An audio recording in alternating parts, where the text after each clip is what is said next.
जय हिंद साथियों। उत्तर प्रदेश की 80 लोकसभा सीटों में से मात्र एक सीट जीतने वाले नगीना लोकसभा के सांसद चंद्रशेखर आजाद का कॉन्फिडेंस लेवल बहुत ही हाई हो चुका है। दरअसल उत्तर प्रदेश में होने वाले उपचुनाव को लेकर चंद्रशेखर आजाद ने ये प्लान बना लिया है कि 10 के 10 सीटों पर हम चुनाव लड़ेंगे और मायावती जी को भी हराएंगे, अखिलेश यादव को भी हराएंगे और भारतीय जनता पार्टी को भी करारी शिकस्त देंगे। ये कहना है उनके लोगों का, उनके कार्यकर्ताओं का। दबी जुबान में चंद्रशेखर आजाद रावण भी यही सोच रहे हैं कि उत्तर प्रदेश में सबसे मजबूत जो पार्टी है, समाजवादी पार्टी है, उसको करहल हराएंगे, कटहरी हराएंगे और कुंदरकी भी हराएंगे। भारतीय जनता पार्टी जो सत्ता में है उसको हम खैर हराएंगे, गाजियाबाद हराएंगे और मझवा हराएंगे। तमाम ऐसी सीटें हैं जहां भारतीय जनता पार्टी और समाजवादी पार्टी लगातार सीधे टक्कर लड़ रहे हैं, जहां पर तीसरे का नाम नहीं है कोई भी। न मायावती जी वहां पर हैं, न चंद्रशेखर रावण आजाद की कोई वहां पर नामो निशान है, लेकिन चंद्रशेखर भाई का कॉन्फिडेंस लेवल सबसे आगे है, सबसे ज़बरदस्त है। उन्होंने ठान लिया है कि करहल से अखिलेश यादव के विधायक उम्मीदवार को करारी शिकस्त देंगे और मझवा और गाजियाबाद से भारतीय जनता पार्टी के उम्मीदवार को करारी शिकस्त देंगे। साथियों, अब ये क्या मुमकिन है, ये आप ही बता सकते हैं। साथियों, इतना मजबूत कॉन्फिडेंस समाजवादी पार्टी के कार्यकर्ता का भी नहीं हो सकता जितना मजबूत कॉन्फिडेंस चंद्रशेखर आजाद रावण का है। साथियों, आप बताओ कि इस बार उपचुनाव में समाजवादी पार्टी के अलावा कौन सी ऐसी पार्टी है कि 10 में से 10 सीट जीतने जा रही है।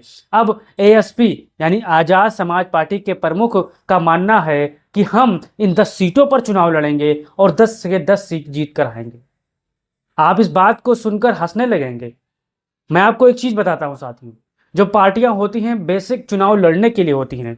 चंद्रशेखर आजाद मेहनत करें, संघर्ष करें और भविष्य में चुनाव लड़ें और जीत कर भी आए, ये हमारी शुभकामनाएं उनके साथ है। लेकिन इतना लंबा ओवर कॉन्फिडेंस होना बहुत ही गलत बात है साथियों। यहाँ पर मुंह की खानी पड़ेगी। इतना लंबा कॉन्फिडेंस तो अखिलेश यादव का भी नहीं है, इतना लंबा कॉन्फिडेंस योगी आदित्यनाथ का भी नहीं है कि उत्तर प्रदेश में सारी की सारी सीटें हम जीत जाएंगे। साथियों, आप जमीन पर उतरो।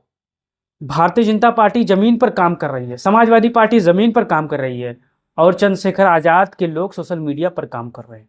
क्यों काम कर रहे हैं? क्योंकि यहाँ पर हवाबाजी सोशल मीडिया पर सिर्फ जिनके पास फोन है वही आपको देख रहे हैं, लेकिन जो गरीब जनता है, शोषित जनता है, उनको मालूम है कि कौन सी पार्टी हमारे लिए मुफीद है, कौन सी पार्टी लिए हमारे लिए खतरा है। साथियों, 2027 में होने वाले विधानसभा चुनाव से पहले अब उत्तर प्रदेश में अक्टूबर या नवंबर के महीने में आपको सेमीफाइनल देखने को मिल सकता है। सेमीफाइनल उन 10 सीटों पर जहां समाजवादी पार्टी बड़ी मजबूती के साथ दिख रही है, वहीं दूसरे स्थान पर भारतीय जनता पार्टी भी मजबूती के साथ दिख रही है, वहीं तीसरे स्थान पर बहुजन समाज पार्टी मायावती भी नजर आ रही हैं, वहीं चौथे स्थान पर मान के चलिए एएसपी भी नजर आ रही है, वहीं 5वें स्थान पर मान के चलिए अवैसी चच्चा का पार्टी नजर आ रहा है। लेकिन चुनाव सब लड़ेंगे, कौन जीतेगा कौन हारेगा ये भाग्य का फैसला वहाँ की गरीब अल्पसंख्यक भाई बहन करेंगे। साथियों, कौन जिताएंगे कौन हराएंगे यही उनका मानना है, यही उनका कहना है। साथियों,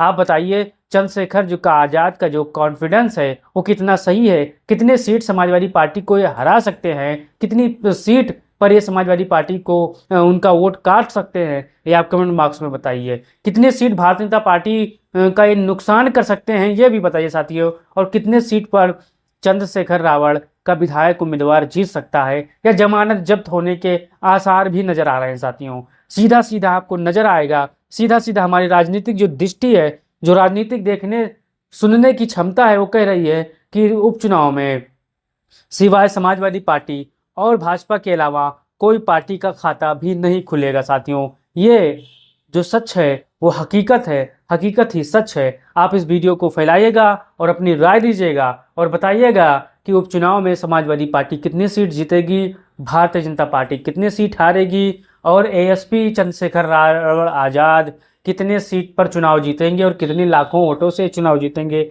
हमारी बात को आप दिल से मत लीजिएगा, बस बता रहा हूँ कि चंद्रशेखर रावण आजाद जो कि कितने सीटों पर चुनाव लड़ेंगे और जीते भी कितने सीटों पर, ये आप बताइएगा।